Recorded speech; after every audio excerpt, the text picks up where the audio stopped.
I'm Leah Wheatholter, and this is the Data Sleuth Podcast. In this season of the Data Sleuth Podcast, From Numbers to Narratives, our host, Justin Burns, the Director of Operations for Workman Forensics, discusses a broad range of forensic accounting cases, from embezzlement to money laundering, fraud against family members, and so much more. In each episode, he's joined by an industry expert to help tell the story behind the numbers. Thank you, Leah. I'm Justin Burns, and I'll be your host for this season of the Data Sleuth Podcast. From numbers to narratives. Together with some amazing guests, we'll take you beyond the spreadsheets and into the human side of fraud investigations. Let's dive into today's episode. In today's episode of the Data Sleuth Podcast, we discuss IRS Investigations with Carla Blake. Carla is a CPA and certified fraud examiner who spent 15 years as an IRS Revenue Agent, uncovering unreported income, applying tax law, and locating hidden assets. Her IRS work included complex cases in the Special Enforcement Program, Abusive Transaction Investigations, and joint investigations with the IRS Criminal Investigation Unit. She brings a rare blend of government and private sector experience, including roles as a regional controller, NASBA compliance officer, and workers' compensation auditor. Her approach is methodical, fact-driven, and built for the courtroom. Now the founder of Blake Files Forensic Solutions, a boutique forensic accounting firm, Carla helps attorneys and individuals untangle hidden assets, uncover fraud, and make sense of financial records. Hi, Carla. Thanks for joining me on today's episode. Thank you for having me. I'm glad to be here. Yeah, of course. So most of your career, you've worked with the IRS in some sort of investigative capacity. You worked with multiple groups while you were with the IRS, including the Special Enforcement Program, the Abusive Transactions Investigations Unit, and worked in support of the Criminal Investigations Unit. I know you've got some great stories from your time working with the IRS, and I know I can't wait to hear them, and I'm sure our listeners can't wait to hear them. So before we get into the stories, I just have some general questions about how these cases work with the IRS. I do investigative work, but I think I'm a little bit uninformed about how exactly the IRS does their work. So I know most people think of the IRS as, well, that's where I send my taxes, and if I don't, they're going to come get me. So can you tell us a little bit more about how the IRS gets their cases? How, what's the process to work them? Give us a little rundown on that. Sure. The really interesting thing is the IRS is very transparent. They put a lot of this information on the website, but I think most people don't ever have a reason to interact with the IRS until tax time. So one of the ways that they get cases, which is posted on the website, is through an algorithm, sort of a scientific algorithm method where they use some statistical data from other types of audits that collect the data, and then they compare. Someone in industry A gets compared to other data for people in industry A. And if there's something off, that could, cause an audit to happen. But there's also the referral system, which maybe some of your listeners would really like to know about, because that's the whistleblower program. And you can actually get paid to tattletale to the IRS, believe it or not. And they'll pay somewhere between 10 to 25%. And so there is a process online for the average everyday person who's aware of something shady going on to report that. So some of those cases come that way. Some of it is truly random. And as an agent working there, you don't always know how that case came to you. You're not always given that information because it's not really relevant most of the time to the work you do, because all the cases would be worked the same, no matter how you get that case. Okay. And so, how is it decided which unit the cases go to? Well, so the IRS is large, and I like to think of it like a hospital. Most people can relate to that. So you think about a hospital is full of general practitioners. So your regular everyday revenue agents would be like those general practitioners within their divisions. And so they would know, how to audit pretty much anything. Then you have the specialized agents who work in a smaller division, which would kind of be like your surgeons and your special doctors. And so most revenue agents will start out as the quote general practitioner within a division. Generally speaking, there's two main divisions, really three. There's the small business and self-employed division, which would be any taxpayer with $10 million in assets or less. And then there's the large case. It's gone through many names over the years. Most people just know of it as large case, or they call it LBI, whereas small business is known as SBSE. And so that, of course, will dictate whether you get the case depending on whether it falls within that general rule of the 10 million assets. But then within each of those, there's all the specialized divisions. So there are agents who work employment tax cases. There are agents who work just your run-of-the-mill normal type audit work where there's just, meals and entertainment might be a problem on the return, or travel expense or something of that nature. But all revenue agents are revenue agents. So everyone's trained to find the income and follow the money essentially. But yes, the way, the flow, it depends on what it is. And then there's also the government division, which I did work in as well. I worked in the government entities division for about 3 years. And within that, it's specialized. And so I worked within the tribal governments division. And so the IRS had a government to government relationship with the tribals because they're a sovereign nation. And so they had, special tax considerations. And so any case related to that, even if it was an employment tax case, which they do pay employment tax, even though they don't pay income tax, then that wouldn't have went to a small business employment tax person. That would have went to an Indian tribal governments. So it's kind of, it's very specialized, and there's many different areas to kind of drill down. And then there are special units that work fraud cases and promoter and bad apple preparer type cases, which I also did that type of work as well. Yeah, so I think the comparison to a hospital and the different units and specialties in there is a great one. And I know we mentioned just the 3 units that you worked with. I mean, are there more like that, more like the Special Enforcement Program, the Abusive Transactions Investigations Unit, and the CI unit? Yeah, and I didn't work directly for CI, but what CI will do is they use cooperating agents that they pull from the other divisions. So if CI is working a tribal case, for example, then they would maybe need a cooperating agent from that division. If they're working a preparer or promoter, they usually would pull from the abusive transaction unit that I worked in. And then they also just have your regular tax evasion cases that just relate to, again, things like somebody not reporting their income.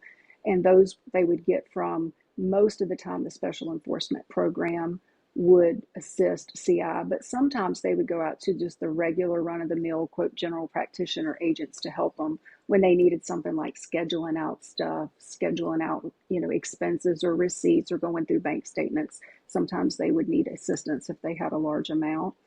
But there's the Office of Fraud Enforcement, which is a higher level division. They're the ones who put out like that Dirty Dozen list that probably most people have heard about.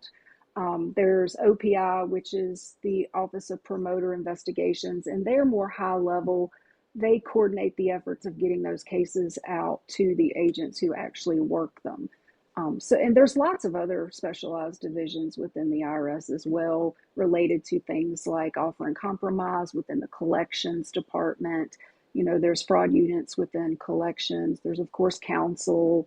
There's a big IT department. But as far as audits go, most audit work is going to come out of one of those 3 major ones, which is the TEGE, which is tax exempt government entities, the SBSE, the small business self-employed, or the large case, the large business. That's where the majority of the audit work will happen in the investigations. Yeah, I know, just in our line of work, self-employed is a huge risk. I'm sure it is at the IRS and taxing entity level as well.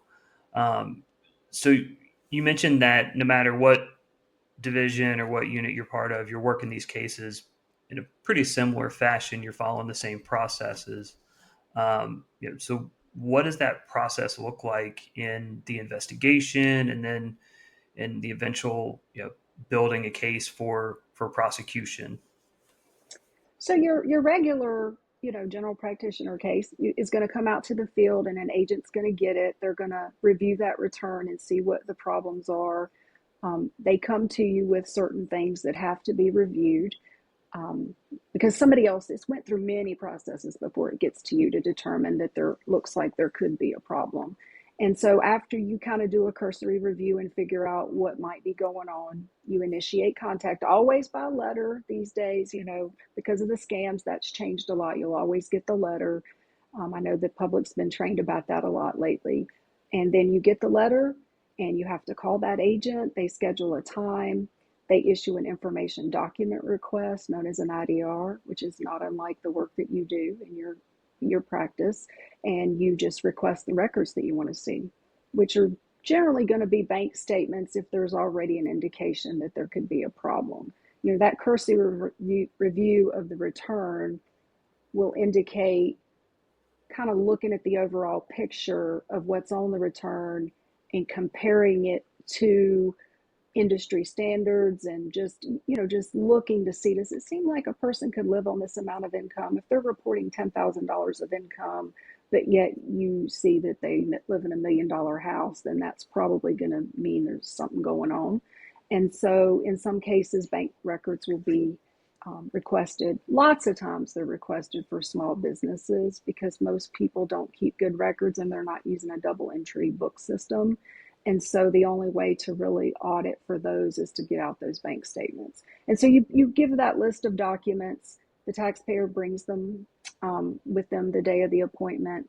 And then you go over them and you start doing all of the, analytical work. You start looking at the source of funds and where things went. And, it's literally just, there's where the money came in, there's where it went.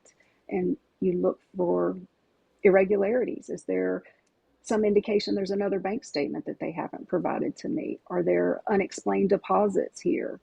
And so it's really the same kind of work that forensic accountants do day in and day out. Revenue agents do that exact same process to determine if all the income's been reported. And of course, if there are expenses that have been claimed that weren't paid, that's another part of that. And so after the agent goes through all of that, they'll present a report to the taxpayer that shows them if they owe money or not. Now, sometimes people get a refund. I don't know if you want me to share a story now, but I can. One of my favorite stories is a guy sat down with me and he leaned in and he said, "Little lady, I got something to tell you right now. I ain't got no use for the federal government." And I said, "Well, I'm sorry." And so at the end of that audit, he actually got a refund because he traveled extensively, and he had all these records for his travel, and he had just added it up wrong. And by the time I reviewed it all, he actually was entitled to more mileage than he claimed, and he got a small refund. I never saw him again because he had a CPA that handled the rest of the audit for him. So I always wondered what he thought when he got the refund check. But that does happen. You can find out you have made an error that you didn't realize you made that's to your favor. Often they're not to your favor, but then sometimes there's no problems, and that a no change is what happens at the end of those. And so, of course, in rare cases, there's something that comes up where they've done something wrong intentionally, and then there are, penalties for fraud, and then you could be referred to the criminal area, and then you could have yourself an actual criminal problem where you could go to jail. So we'd say most cases kind of end at the point where you just come out with that number where you're like, okay, well, this is how much you owe with penalties and whatever. Or in rare cases, here's your refund. But I mean, when it does rise to that level of fraud or something criminal where you're going to be referred to prosecution, are you guys still involved with the case all the way through the prosecution? Are you handing that off to someone else? No, they're not handled at the same time. In fact, you're not allowed to continue a civil investigation at the moment you know that it's risen to that level. You have to pass it off because you're not allowed to be conducting an investigation because there are certain rights that a person has once they're under criminal investigation that doesn't apply to civil investigation. So once you see something, you refer it, you go through a process, it goes over to CI, and then they may or may not take the case. And if they do, the whole time they work it, it's out of your hands. You're not doing anything with it anymore. Eventually, it will come back out of that process because people always still owe their tax. But, CI's got a different purpose. They're investigating to determine whether or not somebody is going to have fines or jail time. When a civil agent, which is what revenue agents are, versus special agents are the criminal. Revenue agent's job is to determine tax liability, if there is any, and to get that correct amount of tax. So that's the difference. Okay. So those general practitioner sort of agents, once it rises to that level, they send it over to the criminal investigations unit, and they take care of it from there. Correct. Okay. Oh, that's interesting. So you've mentioned a few times already about preparers and promoters. Can you talk me through types of schemes or things that the IRS would be interested in with preparers and promoters? Sure. So I mentioned the Dirty Dozen. There's a list that the IRS puts out every year to make consumers, taxpayers and the general public aware of some of the schemes that could happen. And so at the end of my career at the IRS, I was working for the Abusive Transactions Division, which did investigations of preparers and promoters. Now, these weren't audits of them. These were investigations. So the goal of the agents in that job is not to get a tax liability. It's to determine whether or not there's been any kind of wrongdoing with regards to being a preparer or promoter. And in those cases, we were going to issue civil penalties, or we would write a referral for an injunction to the Department of Justice to try to have them shut down. And so the way that those would work is, imagine, there's, a seminar that gets advertised, and they say, for $79, you can show up, and it's usually in the conference room of some Holiday Inn or something. And, they're there and they're saying they have all these inside secrets about this, loophole in the tax code where you can take this certain position, and they encourage people to do that. That would be a promoter. Somebody who claims to have some sort of position that no one else knows about, and you're lucky because you know me, and I'm going to tell you all about it. If it sounds too good to be true, it probably is. And so what happens is we would investigate them, and we would talk to them about their schemes, what it was they were doing. And most of the time, they really think that they're smart, so they want to talk about it, right? Because they think they found a loophole, or at least they've convinced themselves that they think they have. And so they sit down and talk to you. Sometimes they don't want to talk to you. And then you basically look at what they're doing, the returns that they have prepared with that scheme. They do get audited, and then the results of that are used to build a case. For preparers, those are similar. You sit down and you meet with the preparer, find out their policies and their procedures for dealing with their customers, and then you meet with their customers. We would conduct investigations where we would sit down and interview their taxpayer clients and ask them, what kind of things did your preparer ask you for? Did they ask you for documents? Did you provide them anything? And a lot of cases, these preparers are putting complete fake Schedule Cs on returns in order to get EITC credit, which is earned income tax credit for the listeners who don't know. And that's a really significant issue because a lot of people don't realize this, but that hurts the government in many ways and hurts other taxpayers. Because if you get a credit, a refundable tax credit like that you're not entitled to because you falsified income, because these are not people hiding income, these are people creating fictitious income that allows them to claim this credit. And because that is self-employment, they get a self-employment tax credit. They don't get a credit, they get credit for that. So they get a refund of say $10,000 from this big credit, the earned income credit. but then maybe 15 or 2,000 of that has to go to self-employment tax. So they actually only receive about an $8,000 refund, but they don't care because they were never going to get that refund anyway. So now the Social Security Administration gets that $2,000 Social Security or self-employment tax, and now they qualify for Social Security benefits in the future when they never even worked this job. So not only are they not paying their fair share of tax, which there really isn't a fair share because they're not working, so they had no tax liability, but they're getting all this money. They're getting a refund. And then on top of that, part of the refund goes to the Social Security Administration on your behalf and counts towards your credits. So when you get to retirement age, you can draw Social Security because you have paid in, but you didn't pay it. The government paid it with the credit you weren't even entitled to get. So these earned income tax schemes really hurt a lot more than most people think about. And so these preparers, they create this fictitious income for their clients, and then their clients get the big refunds. Sometimes the clients don't even know that it's happening, though, because they have legitimate jobs. They may have a job making 40 or 50,000 a year, and then the preparer will create a fake loss, a business loss, to lower their income so they can still qualify for the CITC. And they didn't even know because they just went and paid money. They didn't look at their return when they got it back, even though they probably should have. So we would interview them and be like, okay, did you drive Uber? No, I didn't drive Uber. Well, it's on your return. And they'd be like, no, I don't even have a driver's license. Of course I didn't drive Uber. I don't know where the preparer got that from. It's that kind of stuff. And in those cases, we would try to get them shut down and or penalties for creating false, fictitious returns. Yeah, I never even thought about the Social Security angle of these types of cases. I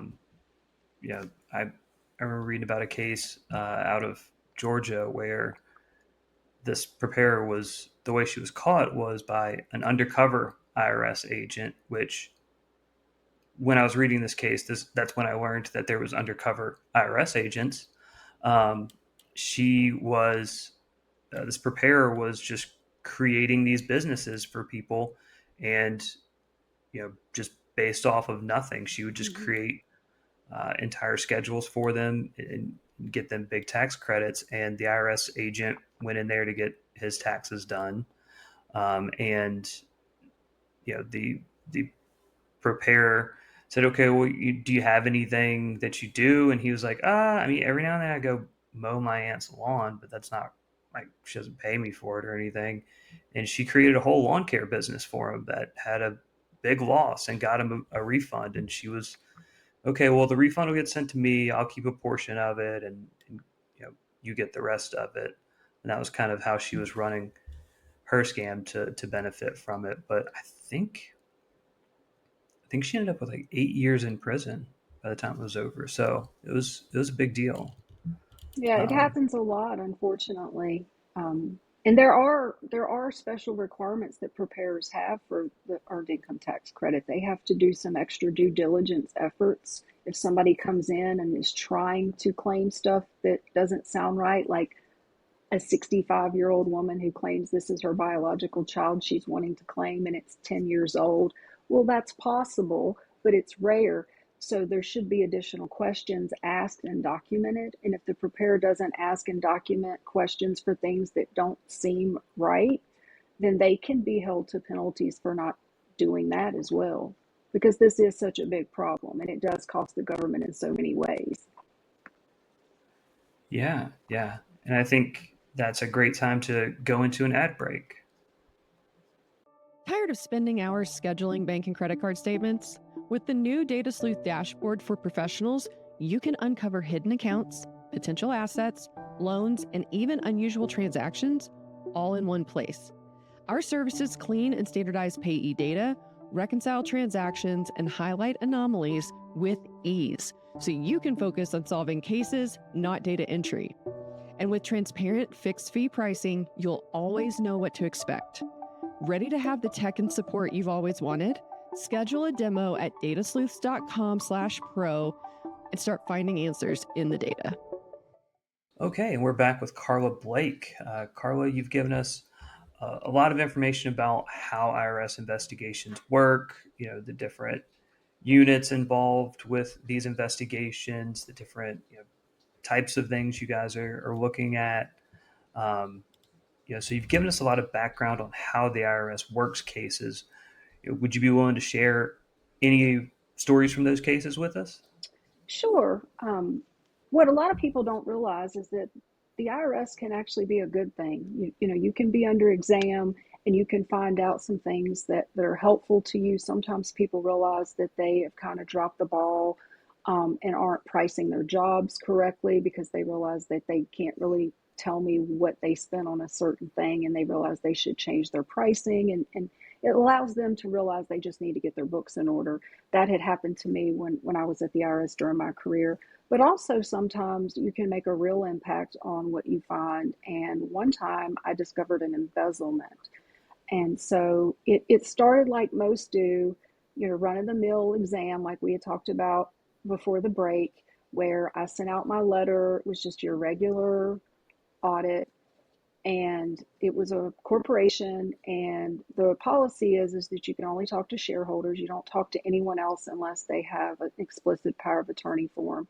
And so in this particular case, I had mailed the letter, as I always do, to those shareholders.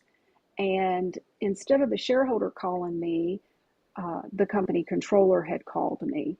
And this person called me very, very worried about this exam, stated that they were on their vacation, but they had become aware of this and just was really wanting to know how this process worked.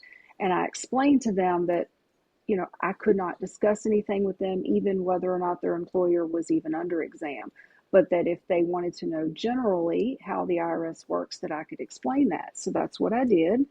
I proceeded to tell this person that, just like I told you earlier, we're going to, expect to sit down and have a meeting in a couple of weeks. There are going to be records that we're going to want to look at, and we'll come out in person, take a look, and we'll do our investigation that way.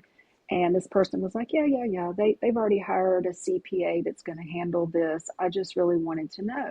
And I remember hanging up the phone thinking, well, that was really odd. If they've already secured a CPA that's going to handle this, which is the CPA that does their return, why is this person calling me from vacation? Like, this seems really, really not like a normal thing. And so I kind of just filed that away.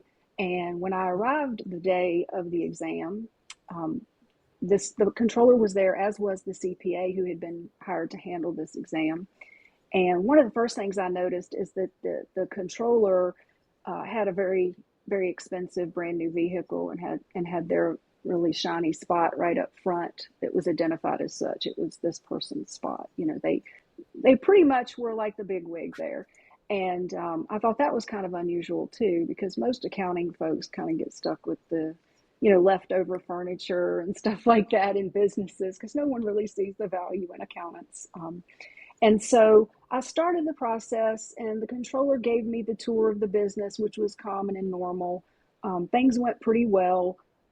Gave me all the records, so no big issues there really. But then I asked for the American Express statements, and then that's when I got met with some resistance. Oh, why do you need those? And I don't even know if I have those. I think those are filed away in the warehouse. It's going to take me weeks to find those. Like, you don't need those.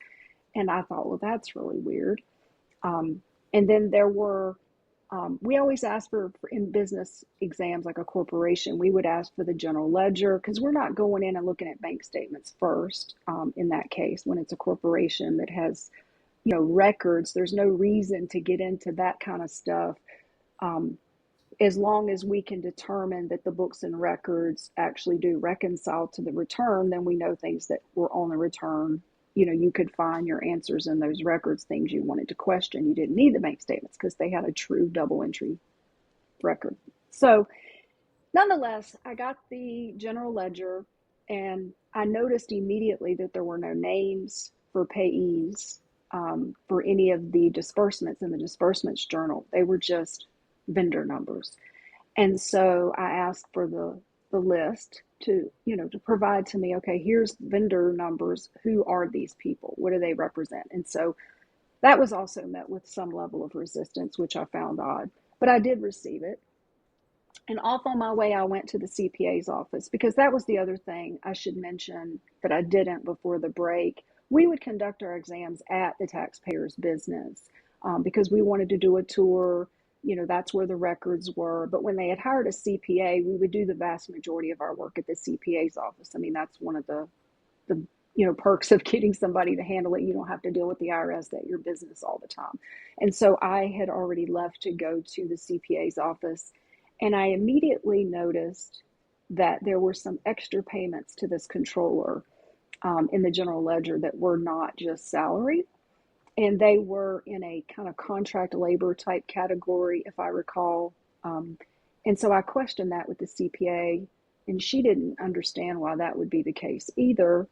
And so I started adding them up, and it was fairly substantial. And she went back to check her records and started to look into it a little more. So the next day when I come back, she sat me down and she said, okay, I went back through and this is the total that I came up with, and this is a substantial amount of money. It was, I don't even remember now. Like, I think the amount I found was some amount less than 20,000. The amount she found was way higher than that. And I thought, well, that's weird. And then we started comparing, and I realized she had a different general ledger than I did. So this controller had given me an altered general ledger that was not the same one that they had given the CPA back at the time the return had been filed. So then that's when I knew there was probably a problem. And so there was a problem. This controller had been embezzling from their company, and they had not really tried to hide it until I came along, because again, these were just vendor numbers. So no one would really have any way of knowing who these payments were going to. And so the CPA wouldn't have ever questioned that. And so there was no need to give an altered version to that CPA. So, but when I came along, there was. Now, I later found out from one of the other shareholders that this controller usually worked pretty part-time, even though they were a full-time employee. This was a company that was not a huge company. We're not talking like a mega corporation or anything. So it was small enough where, there was some leeway. I'm not sure what their HR policies were, but the controller was able to kind of come and go and not have to work a 40-hour week as long as the work got done. And so it was my understanding that there were no 40-hour weeks. And then when I came along with this audit, this controller was there all hours of the night, making all kinds of copies on the photocopy machine, that kind of thing. So obviously that was the general ledgers being altered and photocopied. But this was your run-of-the-mill embezzlement. It hits all of the things we learn about. All CPAs learn about this. All accounting students learn about this.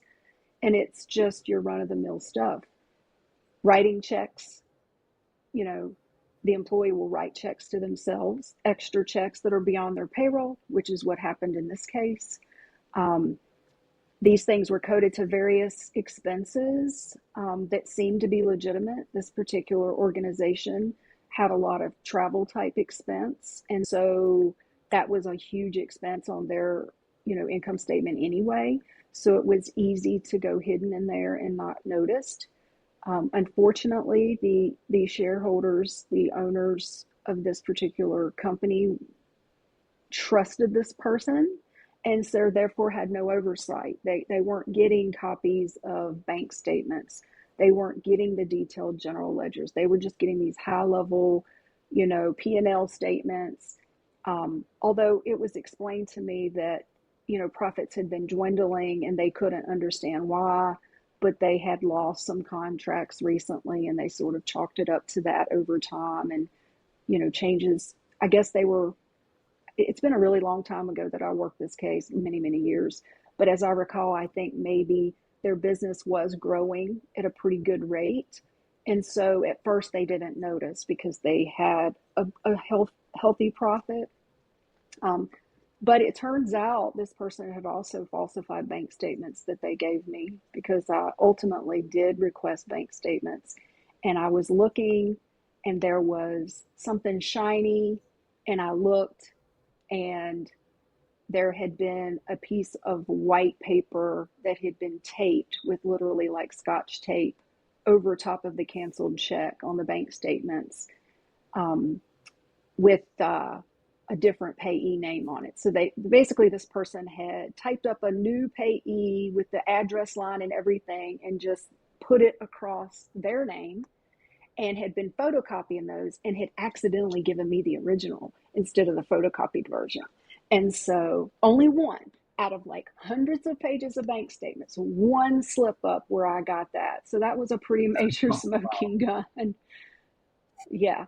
And, but this person had given themselves a raise. So they were getting paid more salary than the owners thought. So that's something that had occurred. They had been giving themselves these extra checks, but they were also using the corporation's credit card like their personal piggy bank. They were going out and having quite a lavish lifestyle, taking their family on vacations, going out and getting a lot of personal service type stuff, memberships, while on vacation, getting like a really high dollar, dog sitter to pay for their, that kind of thing, housekeeping services for their house, obviously buying vehicles, but the credit cards were very extensively used, had open credit cards and other family members and friends' names that the company was paying for. Just a lot of really easy to spot things if someone bothered to look. And all the red flags were there for the business itself, of course. You can't just let somebody have keys to the kingdom and never ever check it out. And that's one of the things that was the positive that came out of this exam. Normally you're going to be upset if the IRS comes knocking on your door, but when you find out that, wow, they just stop the bleeding. This bleeding I didn't know was occurring is now. And this person had worked there for a very long time. I think the owners felt like they were friends with this person on some level. Like, I don't know that they hung out necessarily all the time, but they had been friends, had been closer over the years. I think their children might have played together, kind of thing. And so they just didn't think this person would do that to them. And that would be the one thing I would say that businesses, any business owners that are listening, just because it's somebody that was your best friend in college or they grew up on the same street as you, you should never trust that someone's doing right by your money if you're in a business situation. And it doesn't mean that you don't trust them, that you look behind them. It's just good business to look behind someone, have a, keep a pulse on what's going on in your business, because this went on for years. It was like 10 years, and it was a lot of money. It was over six figures. So it was a substantial amount of money. Yeah, I mean, that's a long time for a fraud to run. And of course, when I discovered this and it got brought to the attention of the owners, they didn't want to press charges on their own for, they could have gone to something like the FBI or the local police department and reported this, because it's a crime in and of itself, right? But I don't believe that ever happened, because the owner I think they felt embarrassed maybe, but they also didn't want their customers to learn that this had happened, because then they might not, they may lose business. But also because there was that friendship there. I remember the owner saying to me that he didn't want to be responsible for, other family members of this person to have to, this person had grandchildren and didn't want them to have their grandchildren have to go see them in prison, which was just kind of funny to me, because I thought, well, I don't know, if you still, a lot of money for me, I'm not going to care. I'm going to want you to pay. Yeah. But from my standpoint, I then had to pick this case up. And that's another way that the IRS gets cases. And this is also on the IRS website. They will tell you this. You sometimes will get examined because you're related to some other taxpayer or some other matter. They call those whipsaw issues. That's what the IRS will refer to those to. So you pay alimony, you get a deduction for that. Somebody else receives alimony, they have to pay income tax on that. So if one of those are not being reported properly, it could cause the other one to have an exam too, that kind of stuff. And so in this case, then I was aware and needed to determine whether this person had reported this embezzlement income on their tax return, because believe it or not, you have to pay tax on all income, even if you got it from an illegal means. So if you're out here robbing banks, you're expected to pay tax on that. And so this person had not. So I picked up the case and worked it to get the tax that was owed. And so I did ultimately refer that case to criminal, because obviously that was an embezzlement. It rose to that level. Once I built up enough information to determine that had in fact occurred, that was referred. And in this particular case, they took it and it was prosecuted, and that person did have jail time. Now, once CI took it, they do their investigation the way that they do. And, the sad reality is that financial crimes never seem to have the amount of jail time as some other types of crime, even though the harm that they do is very significant. I mean, look at these people who have the Ponzi schemes, for example. They don't usually spend all that much time in jail, or if they get a big sentence, a lot of it is, suspended, or they can get time for, an ankle bracelet instead or something of that nature. So I don't know. I don't recall what type of sentence this person got, but it did go. But I did look today before coming to meet with you, and you can just type in embezzlement and IRS, and I found 25 stories that are dated in 24 and 25. So they're just obviously these embezzlements must be quite common. So that's what I would say is the positive of an IRS audit. You might actually find,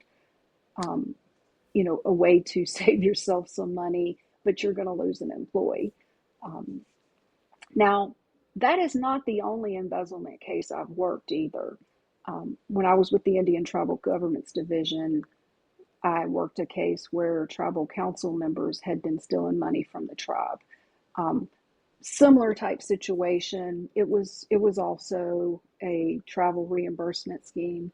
In that case, the checks had been written to these individuals and coded as if they were travel reimbursements, and they were not. So I have worked that before. Another case I had one time was sort of this romance scammer. He was going around and finding women who had lost their husbands and were kind of lonely and had money. And he was getting in their good graces, and he would show up in his Armani suits and his very expensive Bentley and wine and dine them. And so they thought that he had money like they did. And in fact, he had it from the prior victim where he had, gotten money from them. So I worked that case, and that was a really fascinating case too, because I interviewed him, and his new lady that he had came in, and I remember I had to stop and I said, do you want us to continue, or am I allowed to speak to you in front of this person? Because, we're not supposed to talk about, you can't just be out here interviewing somebody and talking about their financial business. And he's like, oh, yeah, sure. I'm like, okay. And so he pulls her over and sits her in his lap, and he's all baby and sugar, and it was just so creepy. And as I was asking him questions, some things were coming up about some bank statements and things of that nature. And at some point, I don't remember what, because it's been so long, but she said something he didn't like. He literally threw her off his lap and said, if you're not here to support me, what good are you to me? Why don't you just leave? And he made her leave. And I just thought, I remember thinking, and of course I went back to the office and told my manager, and my manager said, you're never to be alone with this person again. We're going to bring them in here. But he had falsified records. He had obtained loans with false information. He had scammed other women, and so it was pretty incredible the things that he had done. Of course, he didn't pay tax on any of it, and I don't even remember the outcome of that case. I just remember that it was interesting because these women were clueless and they had given up all of their money to him and got their family members to invest in things that he had suggested they invest in. So that was pretty interesting. Lots of interesting cases when you're an IRS agent. Yeah, I think I'm still stuck on she sat on his lap during an interview with the IRS. I think I'm still stuck on that fact of the story of like, why, just a really wild move to pull in an interview with the IRS. I always say it was what do you call it, Jekyll and Hyde moment, where I saw a person transform before my very eyes. I saw them be the sweet, nice person, and then I saw them turn into the devil before my own eyes. It was very strange. Good Lord. That is very strange. Just a real fun and interesting job. Yeah. Well, thank you for sharing these stories with me today. I really enjoyed having you on the podcast. I know our listeners are going to enjoy hearing these stories. If our listeners want to get in touch with you, what's the best way to do that? They can go to my website, which my business is Blake Files Forensic Solutions. So the website is blakefiles.com. And I'm also on LinkedIn, so they can find me there. Okay. We will put links to both of those in the show notes so people can contact you. And other than that, that's it. Thank you for joining me today. Glad to be here. Thank you for listening to the Data Sleuth Podcast. If you enjoyed this episode, please leave us a review wherever you listen. The Data Sleuth Podcast is a production of Workman Forensics. To learn more about our investigation services and resources, please visit workmanforensics.com.